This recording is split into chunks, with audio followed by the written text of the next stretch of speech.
A couple of New Mexico's political bulls have locked horns in a long, nasty, and mostly secret legal battle that is costing taxpayers a bundle.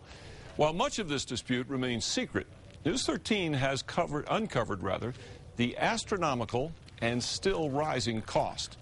Tim Maestas is on special assignment.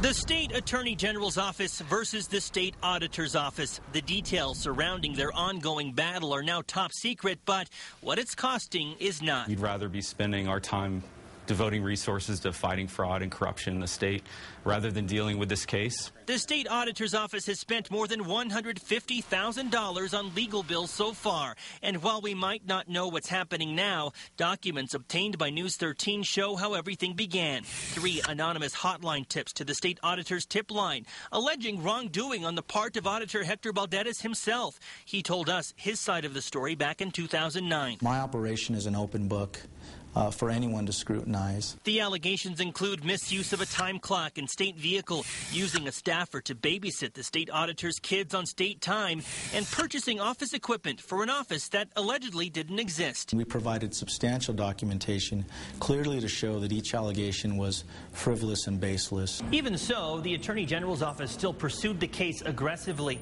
eventually making what the auditor's office calls widespread demands by way of a grand jury subpoena. A private attorney for the state auditor's office complained the subpoena demanded virtually every email and document in the OSA's office. The attorney argued the request was outrageous, a fishing expedition requiring hundreds of hours that would cost taxpayers untold sums. We care about every taxpayer dollar and how that's spent.